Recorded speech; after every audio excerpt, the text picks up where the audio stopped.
You and Sandra Oh hosted the Golden Globes the other night. You did a great job. Thanks. Thanks. That is a tough room. I know from experience. Yeah. I don't know if you saw what happened with me. I recently rewatched it, yeah. Did you really? Yeah. Guys, I hosted the Golden Globes, and the great, everyone's nice over there and everything. I go out. We did this giant opening, like a La La Land thing. Wonderful, yeah. Really spent hours on this thing, worked days and weeks on this thing. Come out to tell my monologue, and the teleprompter is broken. Mm-hmm. Nothing's just a blank screen, and I go, oh boy, this is bad. And so I'm like waiting for like the applause. They already announced like Jimmy Fallon, and everyone's clapping. Yeah. And then they just kind of like tired of clapping because I'm not doing anything. So I'm just kind of standing there. I'm like, whew. And then they have a replacement teleprompter it was behind the broken teleprompter. So I can see like 4 letters of words. I go, and then I saw like computer typing. And I go, oh, this is serious.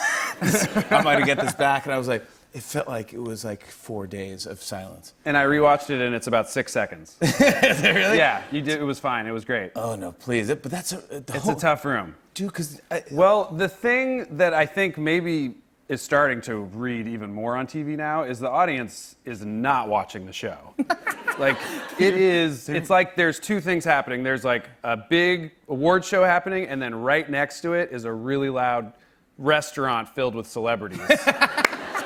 It is just people drinking and eating and going They do not care about the show. When we came out for the monologue, you can look at the wide shot, and it looks like the battlefield in Game of Thrones or something, where it's like a melee. People are like cooking meat over an open fire and like throwing spears. Yeah.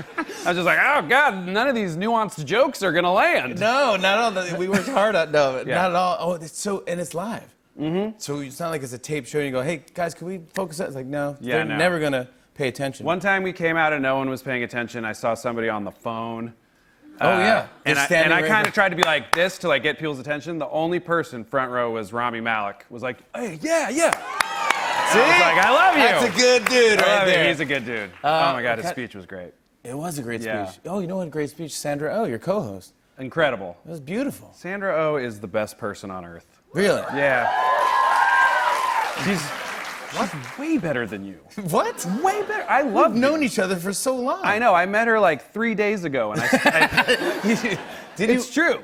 No. We met briefly. We presented at the Emmys, and then we spent like the last week and a half working on the Globes. But we didn't know each other that much, and we just sort of liked each other so much from that one experience. We decided to go for it because they asked. Is that right? Yeah. So that's where they came up with the... Because I was wondering, like, what was the background? Yeah, I thought you were from old the Emmys buddies. thing. We just did like a fun presenter bit. Yeah. But she's so like warm and magnetic, and I fell so into her energy that we were all backstage when she won, and I was like, they were like, Sandra Oh, and I was like, yeah! And they started crying. I was like, she's been working on this all for the last 4 days I've known her. Dude, isn't that crazy though? Yeah, like gave her boyfriend a big hug. We were like, we did it! Yeah. I did remember that with it's just odd when you see like your good friends win an award. Yeah. Because you go, oh, awards are cool to be nominated and all that stuff. Yeah. But when you see your buddies win, I think I was there when you won. When I won a Globie? Yeah. You won a Golden Globe. Yeah. I think Seth gave it to you. Seth gave it to me, yeah. It was really sweet. So I was like, I know him and I know him. And then I start crying. I'm like, where's Sandra Oh? I love you too. You just did a thing called PBS show that I think, Quest, did you do this show? Finding Your Roots? Yeah, I did. You did it. Yeah. And Did you enjoy it? Yes, I enjoyed it. Okay, cool. Definitely keep that exchange. for the show. Why do you have to yell that loud? No, either. I know it's like rude to come in and call shots and stuff, but let's get it close on Quest, and then. Sorry. But he did Finding Your Roots on PBS. Yeah. Skip Gates. Did you find? I found my roots. Yeah.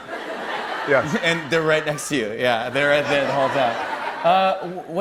Any secrets or anything that you found out? That you go, I found out where in Africa my great grandfather came from. Wow. And did you have any idea or any clue that was? I had zero clue. Yeah, I mean, until that moment, didn't know where I came from. Anyway. Yeah. Why did you end up going on? I went on because my mother was adopted and has never known who her birth parents were. Wow. So when they asked, I generally don't like to do stuff like that because I like to, keep my name out the streets. But as one says.